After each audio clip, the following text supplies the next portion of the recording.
Well, grab your cup of coffee, grab your cup of tea. It is time for Signature Style Saturday on The Garden Life.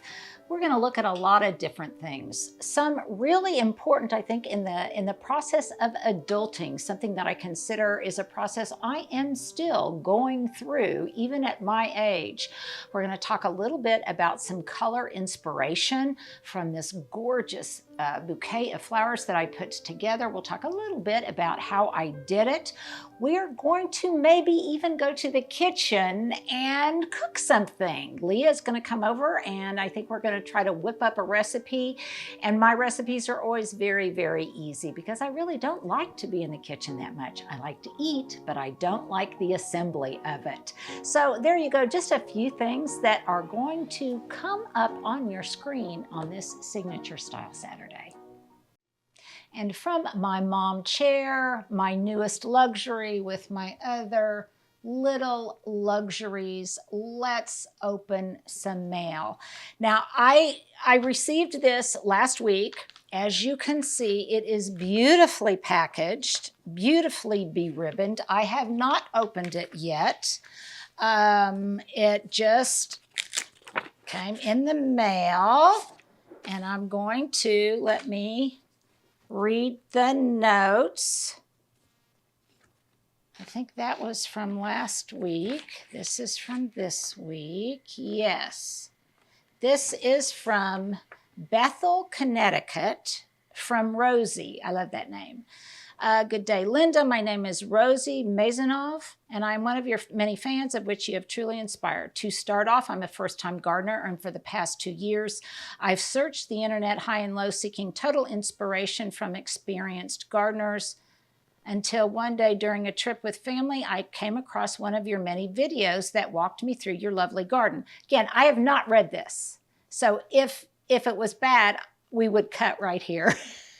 I was so intrigued with your beautiful garden that I began binging on your videos. Well, it got the wheels of my mind going, and when I returned home to the small town of Bethel, is it Bethel, Connecticut? I began the journey with my newfound love gardening, which is exactly what this channel is all about.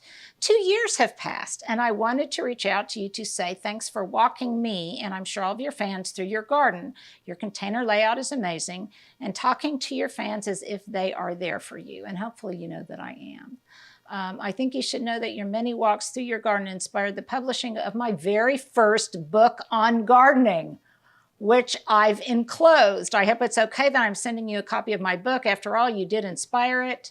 In the meantime, I look forward to your next video, especially the ones about the tools that you discover that make gardening easier. Thank you so much. I know you're extremely busy. Linda, any constructive criticism on my book will be well received. Oh, no. All the best, one of your many fans, Rosie. Okay, first of all, can I just say, I'm going to show this very, very briefly. Don't focus on it because it's got her address, but I just want to show the elegance of this stationery. I mean, the whole composition is just elegant. And don't you love this ribbon? And don't you love it with my ensemble? I did match my ensemble to match this ribbon. And these are the kind of gifts that I just like always hesitate to open because they're just such a thing of beauty inherently in and of themselves, all wrapped up. And I sometimes wait just because I love the anticipation about thinking about what's inside. And I've done this all week so I could save it and share my initial reaction with you. And are you one of those that just always, you're not really sure what to do with, should I save the paper? Should I not save the paper? But this, I'm going to have to pretty much demolish it because it has really been taped really well. I will be saving the ribbon, I promise. First of all, I can tell you, I love the color of the outside already. Wow. Okay. Is that impressive or what? The cover is simply beautiful. She produced it through something called Author House. Again, I am not familiar with this. It's got her name.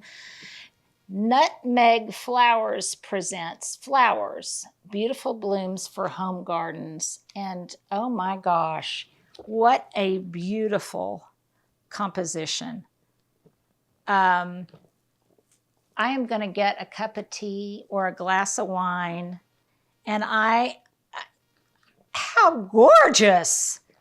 And it looks like it's divided seasonally. It's got some unbelievable container planting ensembles in here, inspiration. This is absolutely unbelievable. I am blown away. The cluster of hot pink under the sun is breathtaking. Well, I think this whole book is breathtaking, Rosie. Oh, and it's got personal pictures of her and her sister, Jeanette. I mean, not only is the book brilliant, your composition is brilliant. The composition of the book, of your containers. I can't wait to dig into the writing and see if your words are as beautiful. Dahlias, which I am always lusting after. Oh my gosh. Oh my gosh. Honey, you are inspiring me a lot more than I think I have inspired you. So this is absolutely spectacular. I'm going to tear up a little bit, I think. This is just incredible. And I am a little bit envious that up there in Connecticut, you can grow dahlias like this and peonies. This is simply beautiful. I promise you, Rosie, that it will hold pride of place in my home all through the growing season.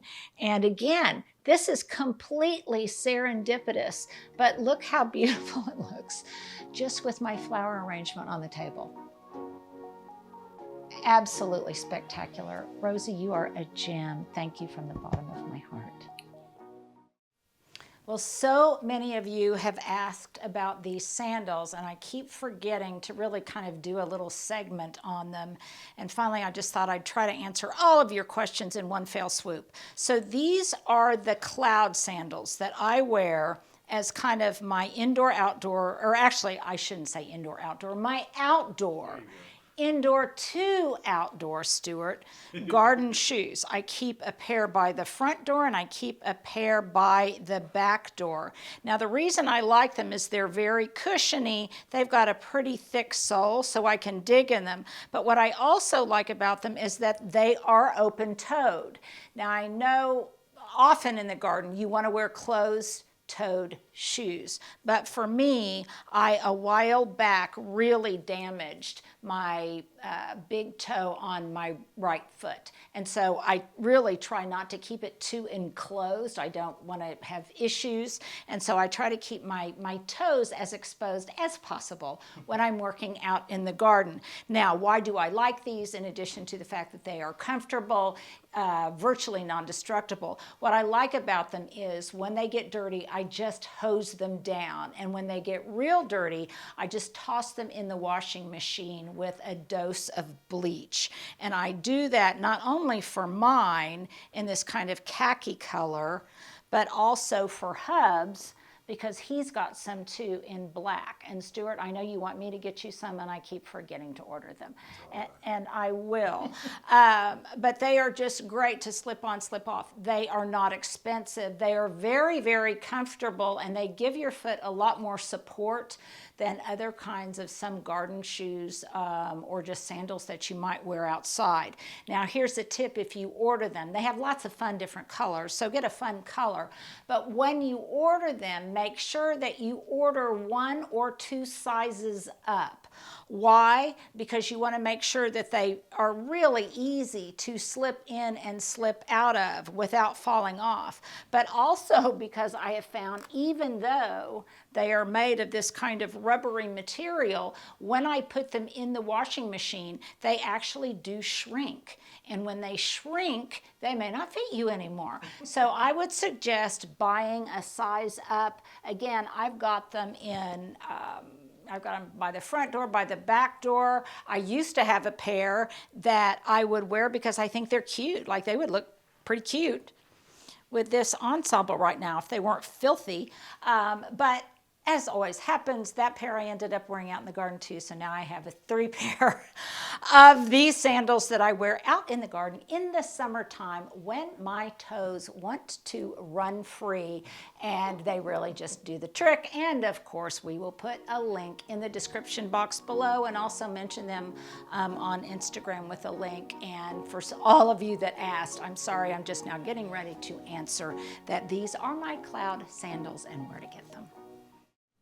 Well, one thing I think is so fun to do, and it definitely helps our less than favorite months be a little bit more favorite or a little bit more tolerable, is to kind of just come up with a color thematic for that month.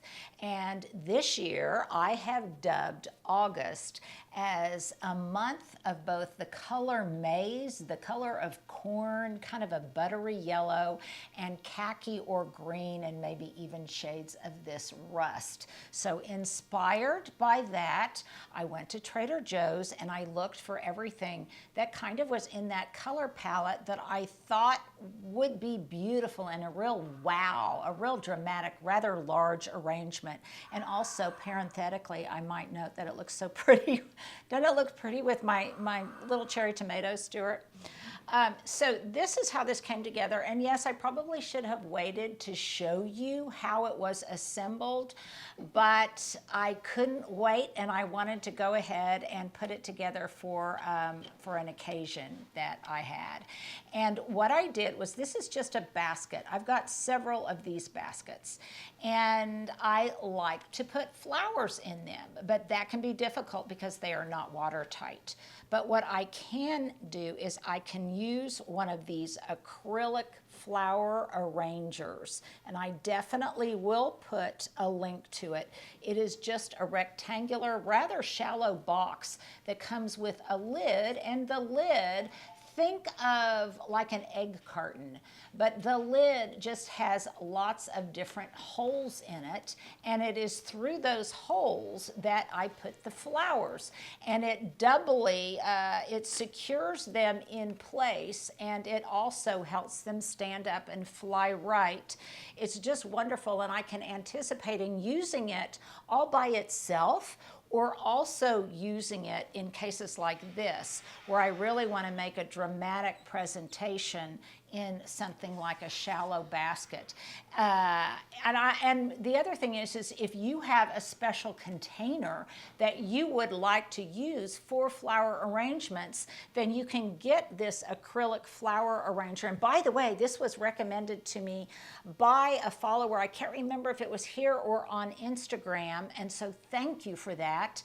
I was not familiar with it, but if you have a beloved container that you would like to use, let's say a very large rectangular urn or some kind of cache-pot or a basket or something of that nature, a piece of pottery that you would like to use, then these do come in different sizes, and you can order the one that will best custom fit, if you will, whatever your vessel is. But I think this is absolutely gorgeous. I love the way it turned out. Yes, you don't need to respond. I know lots of you will tell me that I need to cut these out so they don't stain, but I just love the color echo they create with the Ostomeria, with the Proteus, with well, to a certain extent, even the mums and the other things that I have in this arrangement, so I didn't want to cut them out just yet.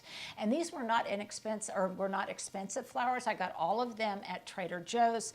The filler, the Ostomeria, the mums, all of this was compliments of Trader Joe's. It all came together. It was not, surprise, surprise, the lilies.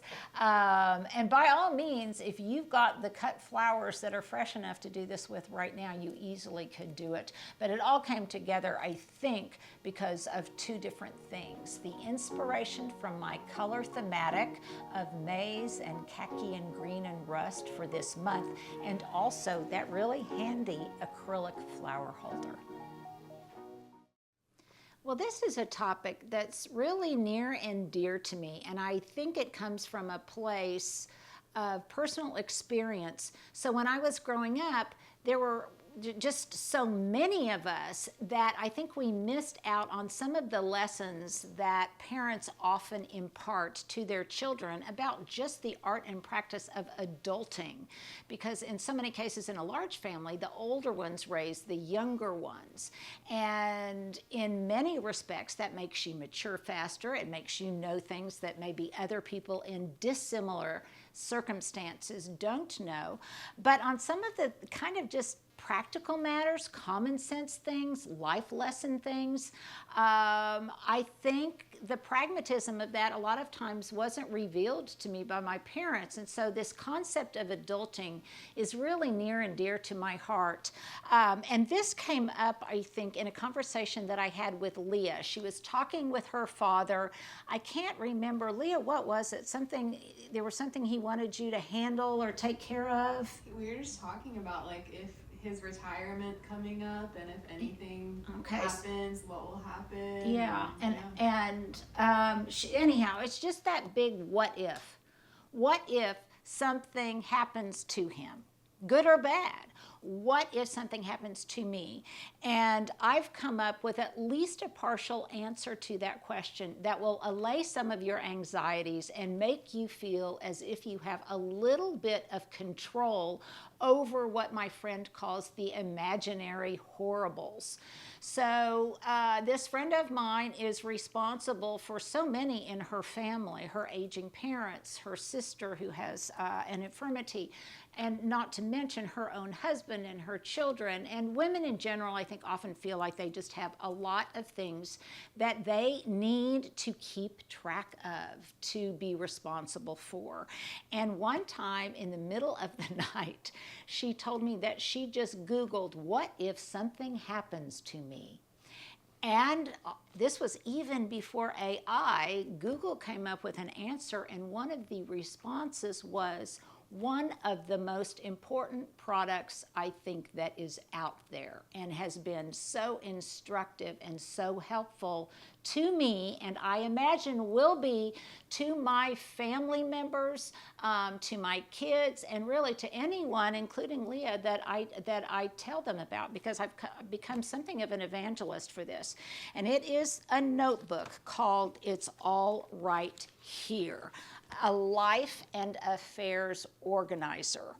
Now, oftentimes, when we think we're going to sit down and work on a project like this, and the project by being getting our affairs in order, or just where people can find stuff, this is just a wonderful tool to help you stay on track, to help you stay organized, and most importantly, to tease you and tickle you into what kind of information needs to go into this kind of practice. So I got this book shortly after I started taking care of my parents' estate, because I was the one that handled their affairs at the end. And while a lot of things were in order, a lot of things were not in order. We had to locate so many things. It was very, very frustrating. And what I wouldn't have given for a notebook that just told me it's all right here. Everything you need to know is all right here. So what do you need to know? Well, I think a lot of it is obvious. If something happens to you, do you have a will? Do you have a trust? Where are those items and those documents located? Where is the mortgage for your house? Where is your safe deposit box? And where is the safe deposit box key? What different bank accounts do you have? What different insurance policies do you have? Are you an organ donor or are you not? What would you like for your final arrangements? Do you have letters to your loved ones that you want to make sure that they get after you passed on? Do you have financial assets and accounts that have specific account numbers that they might need to address? Do you have boats in storage, and where are they in storage, and who do I pay? Do you have, like me, a very vigorous online presence? that is completely independent of me, that I would want someone to be a good steward of if something happened to me? And if so, what are my passwords? How do you access that information? What do I want to happen to my digital life after I am gone? And these are things, what about your pets and your livestock? All of your autos, boats, and other vehicles, alimony and child support, all of those different kinds of things. Do you have debts and other kind of intangible things that someone needs to know about? Now, what I love about this book, and you can see that it is literally exploding. And why it's exploding is because I don't feel like I have to dedicate an entire week to filling it out. But what I can do is when I get some kind of incoming mail, and by the way, when you are working on projects like this, it is always so helpful to light candles and feel as if you are in a beautiful setting, like in a magazine. So it makes whatever you are doing seem that much less onerous. So what I can do is I keep this in a spot that's pretty readily accessible. And by the way, I not only let my kids and my spouse know where I keep this book, but I also let some friends know where I keep this book in the event that they are so distraught that they wouldn't, and I'm sorry to say this, but they're men and they just may not remember. So I have trusted friends that I also let them know where I keep this book. Likewise, I'm not being a sexist. If you have a wife or you have someone who is your caretaker who isn't good, they may be good at many things, but they're not good about being organized, then you might want to tell one of your male friends where you keep the book, where it's located. Because all too often, just like with funeral arrangements, it's hard in the moment to think clearly.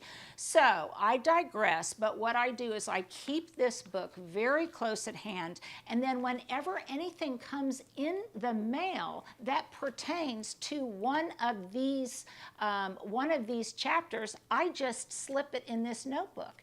Then when I have some time, when I'm watching a movie or I'm just restless and I don't know what else to do, I can then take these documents, my bank statements, my safe deposit box keys, my AAA. Okay, I've got a AAA membership, and here it is. Here is insurance information on my husband's boats. I can put all of that information in here, just tuck it in, and then when I have the time, I can categorize it appropriately. Now, is this a document that's never finished? No, it is never finished, but nevertheless, it will help someone at some point in time with all of your affairs. Now, not only will it help anyone after I'm long gone or they are long gone, but it also helps me in the moment. If I need to check into something about that insurance policy, or I need to get the VIN number off of my automobile or anything like that, all I have to do is open this book. It's all right here. So I am probably belaboring the point, but what I love about this is that it is just such a good reminder of the complexity of our lives, of not only our real life, but also our digital lives, our documents lives, our storage lives, all of those different kinds of things that we really need to keep track of. And if I'm not keeping track of it, this will remind me that, oh, I really need to update all the medical information on my family, or I need to update something about my will, a trust, and my estate plans. So this is kind of a lengthy, I guess, what I'm reading, because this is more what I'm doing, and that is really working on the best gift of all that I think you can give to your family and loved ones. Well, many, many times we have gotten the comment from followers that you look like my daughter. Yes. And sometimes I feel she is like a daughter, and whether it's welcome or not, I don't know, but I often am compelled to mother you. Yes. So We love it. Well, she hasn't told me no yet. No. So let's talk a little bit about, from your perspective, I alluded to it earlier, but you wanted to share some thoughts too. Yeah. About this whole concept of what you and Stuart lovingly call the death book. We do. We call it the death book. Well, you shared this with me a few weeks ago, and I'm ordering one for my dad because I don't know what affairs he has in order, and he's almost 70 and getting ready to retire. So him and I had breakfast a few weeks ago and randomly started talking about his life insurance policies and when certain ones expire and things that I didn't know anything about. And so, yeah, I think this would be so handy for him to have. And they have livestock and different properties, and you know, if something were to happen and my mom was having to figure all of that out, or vice versa, to be able to help either parent with all the information, I would definitely like to have it all in one place. So, and then also now I have friends having kids, and a lot of them don't have wills or anything, and so being able to share with my friends, you know, if something happened to my best friend, what would happen to her daughter if worse came to worse. So yeah, I think just the importance of knowing everyone's affairs and preferences if something were to happen. If something were to happen to you. And I think I think because I experienced that growing up. Yes. I mean, I experienced things happening to my loved ones, and sometimes I was the responsible party, and I just know how important it is to, as a gift, make it easier on those who are left behind to kind of just clean up everything.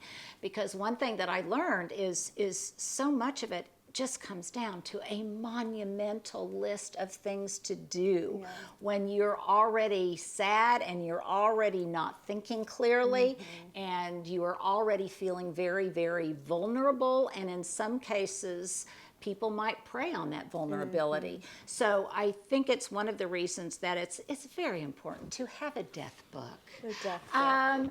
But I also think it's because one of the things that's so important as you become an adult is to really feel as if you have a sense of control over things, and over things of which you have no control. Yeah. So I don't have control over these things, but I have control over the potential of what might happen, and making it easier on myself or someone else in that eventuality.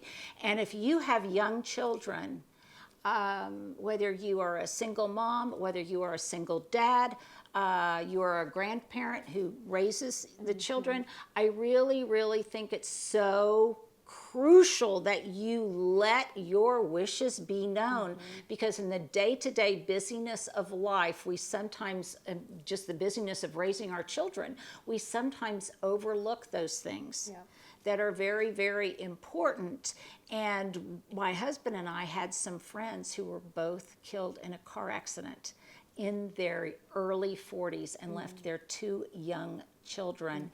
And it was just awful, because I think we get the sense of hubris that nothing's going to happen to me, and then it might. And I don't think that's being morose, and I don't think it's being depressing. I think it's being responsible, and it gives me such a sense of comfort, and it allays my anxiety in a world that's got plenty of other things to make me anxious. So if some of that spews over onto Leah, then hopefully she doesn't mind, because I'm old.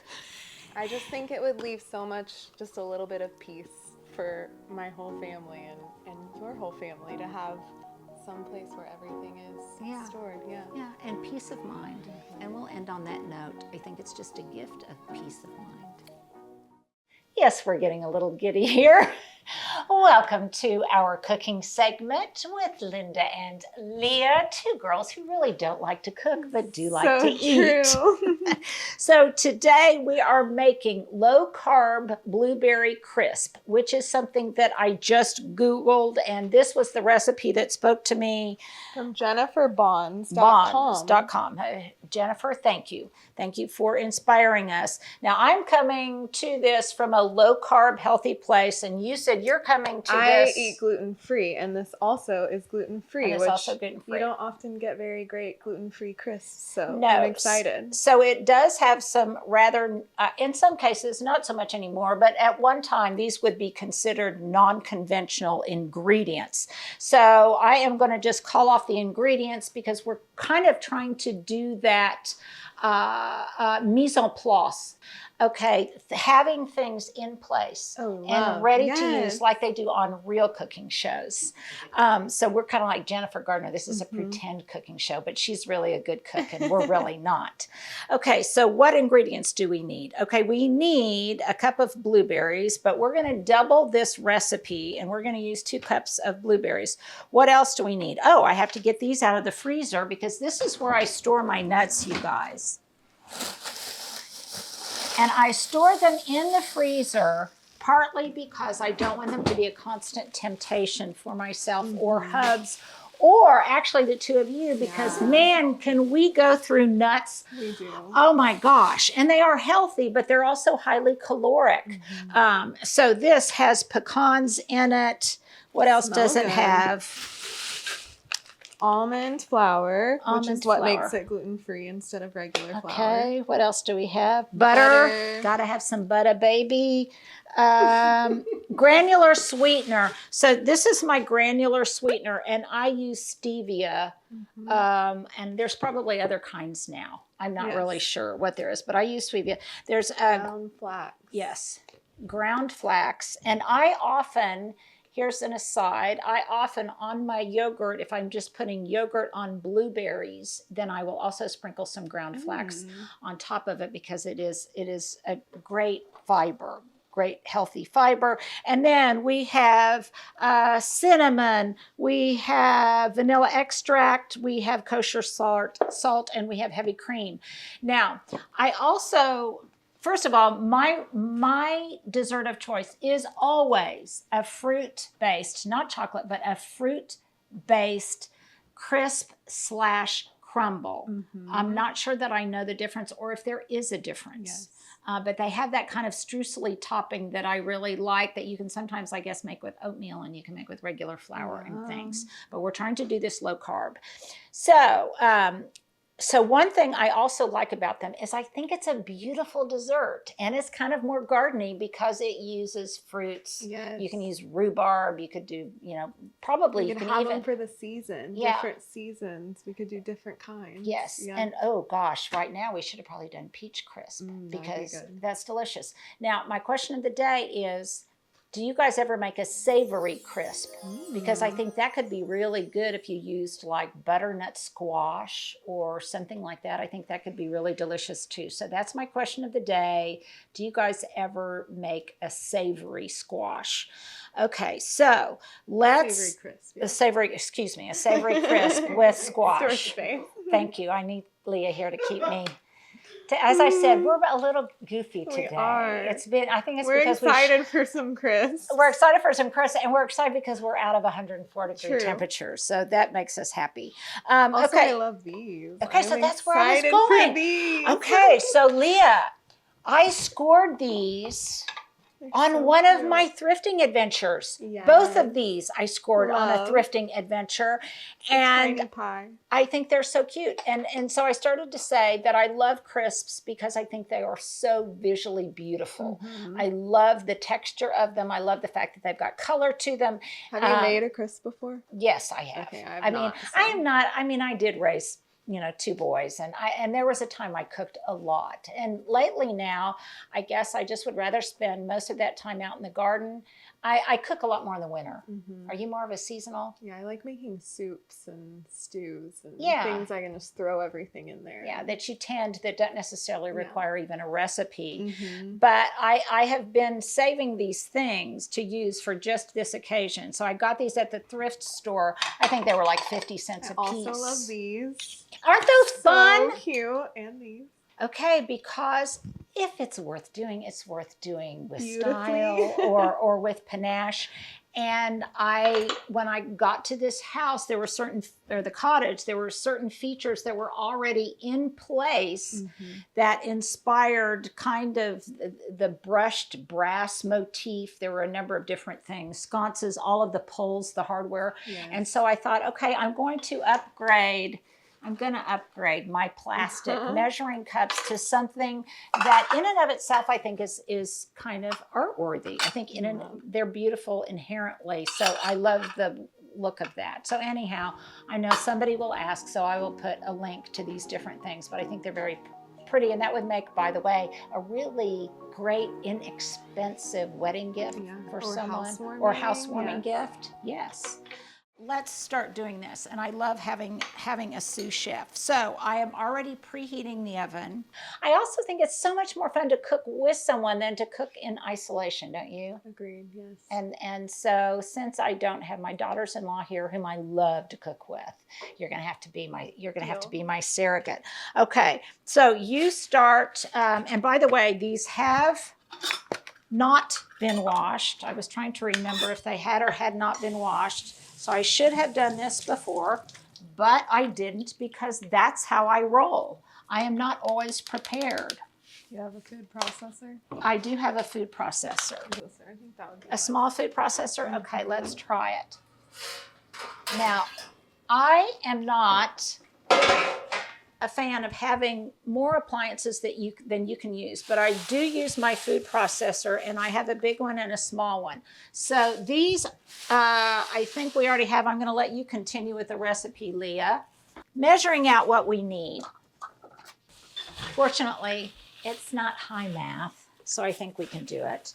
So we're going to try to do this, and hopefully this recipe won't go bust, because I do have a mini food processor. This is not a sponsored post, but in case you're curious, this is Hamilton Beach. I've had a Cuisinart one in the past. And by the way, these little food processors are great to make creamy salad dressings, especially if you're using like garlic or things like that. Okay, so what are we putting in here? We're doing the almond flour. 1/4.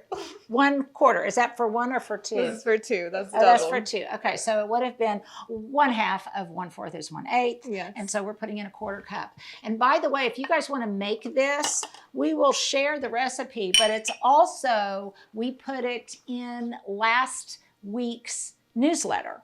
If you're not signed up for the newsletter, just go to lindavotter.com, sign up for the newsletter, and can they access past newsletters? They can't. You can't, so you gotta sign up. So you got to sign up so you don't miss any more. But if you want the recipe, then just request, and we can send you the past. We can send you the past newsletter. Okay. Pecans. So now we have pecans, and these are frozen, but I don't care. And you know what you have to do? We need 4 tablespoons. If you put in pecans, you have to eat one. That's true. Okay, so we need some butter. Okay. I have a good cooking triangle here. How much butter do we need? 4 tablespoons. 4 tablespoons. Is it supposed to be cold butter or room temperature, or does it not designate? It does not say. It does not say. Okay. Well, this is kind of in between. Okay. And this is real butter, not margarine. Okay. We probably should have on a cute apron or something. Thinking that. We probably should have on a cute apron. But we're doing 2 tablespoons of the sweetener. Okay. Because we're doubling it. Okay. Stuart's just glad we're doubling it, because otherwise it would just make enough for 2. We're just excited for the crisp. Okay, and then what else? We need the ground flax. Okay, here which we go. is 2 tablespoons because we're doubling it. Okay. And then we also need the vanilla, cinnamon, and kosher salt in here. And the thing is, I think when you cook with somebody else, or at least for me, I think it's so much more fun. Now, one of the things that is one of my happiest memories was when I lived at the fairy tale house, my mother-in-law would always sit in front of the fireplace, and she would just sit there while I was cooking. Mm-hmm. And I think that was really comforting to her. Yeah, like in your mom chair. Yeah, now, yes, somebody could sit in the mom chair. Well, no, you have to help me. Okay. The old person gets to sit in the mom chair yeah. and watch the young person cook. But in this case, we're both doing it. But no, it was fun. Though sometimes she really liked to share and tell stories, and sometimes it was hard for me to concentrate. Okay, what are we doing next? I feel that. I'm just kidding. Yeah, you feel that? Yes, as I'm talking and she's trying to concentrate. Okay, we're doing a teaspoon of cinnamon. Here, I'll let you do that. And Okay. I'll do the next Okay, one. so here's a trick. Oh, take it off. Yes, you take off the top, and we just want 1 teaspoon? 1 teaspoon, yeah. We want just 1. So that would have meant 2 half teaspoons.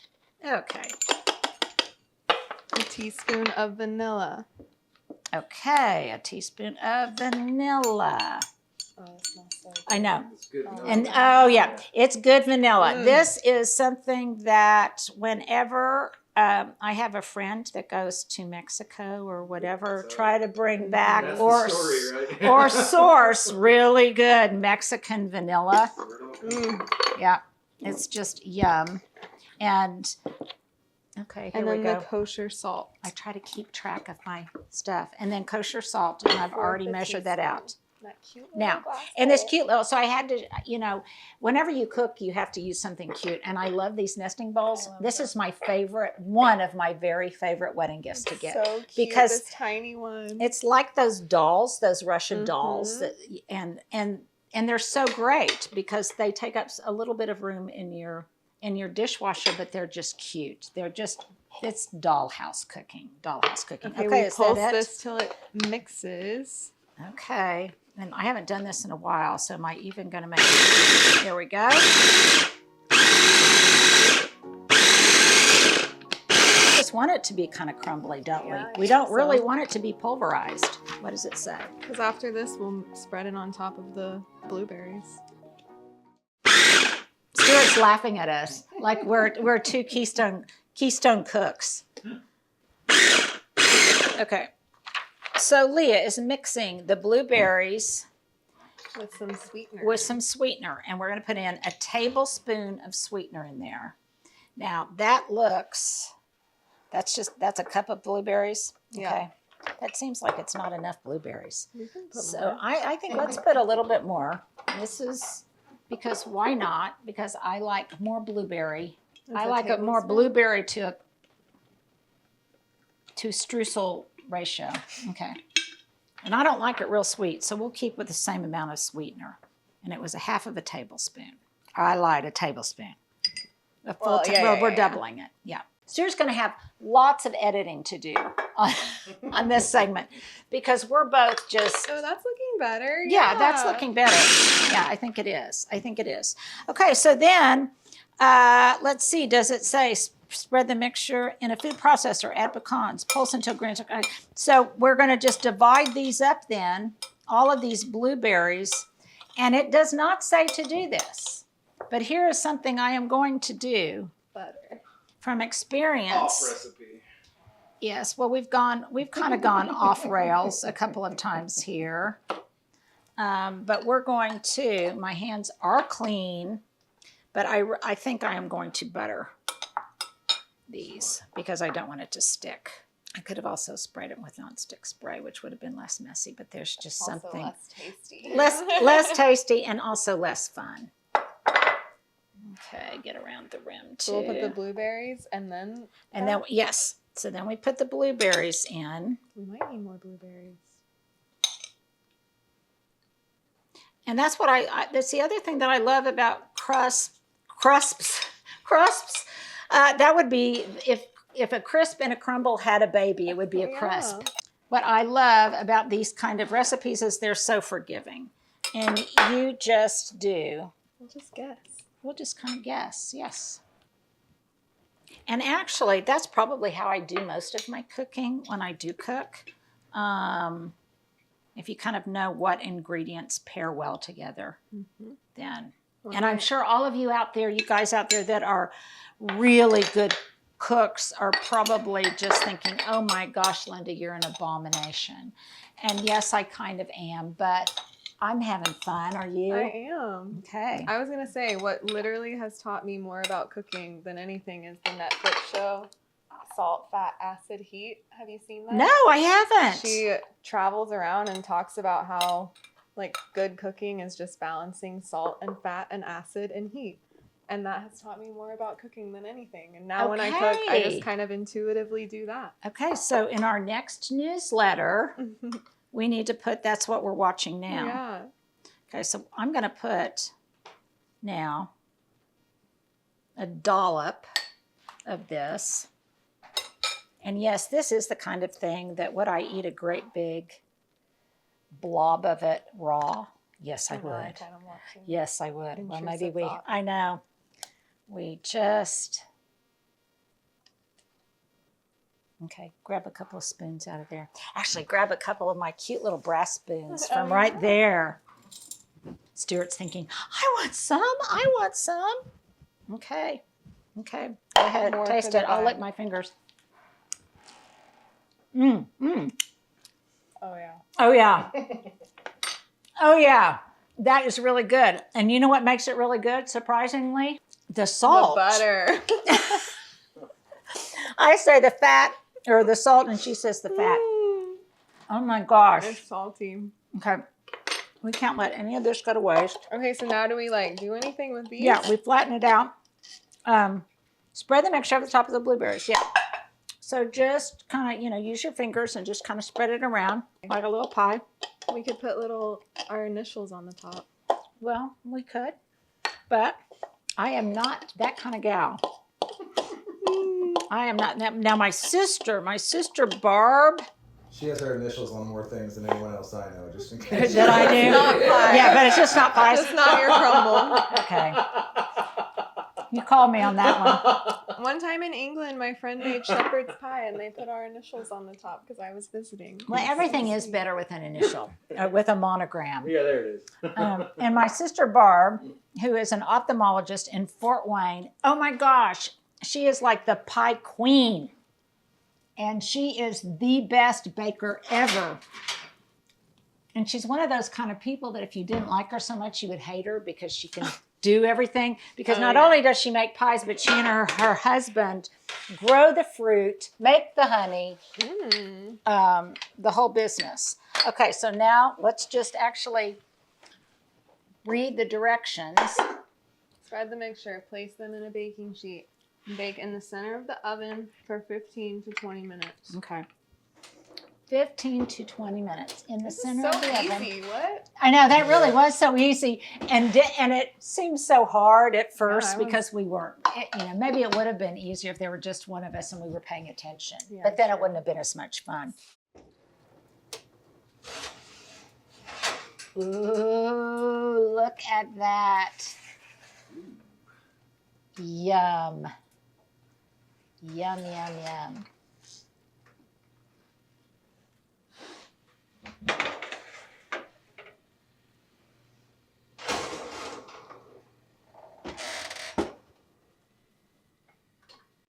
Well, all I can say is it's a good thing. Gorgeous. That we doubled the recipe and we made 4 instead, because I can hear Stuart salivating over there, and it doesn't even have cream on it yet, Leah.